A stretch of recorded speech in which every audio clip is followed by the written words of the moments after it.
Pag-usapan pa natin ang Saray Project kasama si Mobile Journal, Francis Orsio. Ako Francis, La Nina na naman ang ating pinoproblema at pinaghahandaan.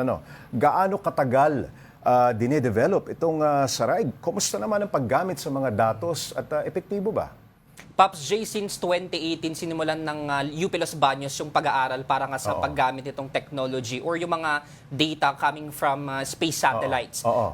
May mga testament na daw sa mga magsasaka kung ano yung naging benepisyo at epekto sa kanila nitong paggamit ng Project Saray, at talagang sinabi mismo ng mga magsasaka na mas naging kumbaga better yung approach nila sa tamang pagsasaka. Parang hindi sila bulag at nakakapaghanda sila, ganun Yes, ba? Pops J. Kasi kumbaga yun nga yung gaya ng nasabi natin, malalaman kung ano ba yung tamang petsa sa cropping season, parang ganun, o yung mga ganung bagay, Pops J. At yung kung kailan ka magtatanim at kailan ka mag-aani. Yes, Pops J. Okay, sa mga paunang pag-aaral, nasabi ba aling mga probinsya ang high risk sa epekto ng La Nina? Paulit-ulit na natin dinidiscuss ito, pero may mga nadadagdag ba dyan sa listahan na yan, Francis? Pops J, kasi historically at bilang explanation na rin ng Pag-asa, yung mga probinsya kasi na malapit dun sa Pacific Ocean, specifically sa eastern part ng ating bansa, sila yung pinaka-prone sa magiging epekto ng La Nina kasi dahil nakaharap sila sa Pacific Ocean, yung mga bagyo na magmumula doon, sila yung unang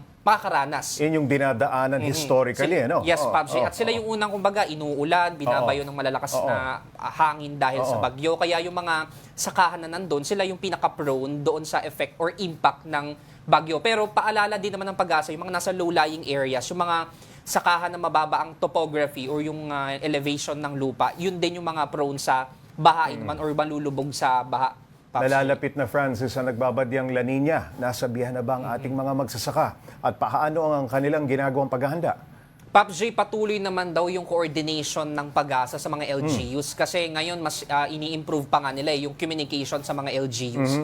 Lalo na nga yung La Nina, talagang inaasahan natin mas malalakas yung mga pag-ulan. Mas So sabi ng Pag-asa, mas nagiging handa na rin yung mga lokal na pamahalan at municipalities ngayon, lalo na doon sa mga nasasakupang sakahan para nga dito sa magiging epekto ng inaasahang La Nina, Pops J. Paano ma-access, Francis, ng mga magsasaka o ng LGU itong datos wala dito sa Saray Project?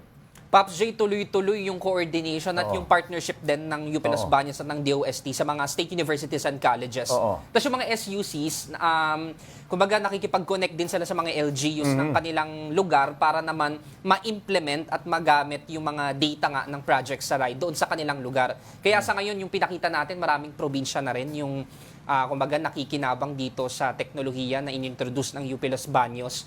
At ngayon nga, yun na yung inaasahan nating makakatulong para makapaghanda nga sila sa La Nina. Ano raw ba, Francis, ang calamity resilient na mga pananim?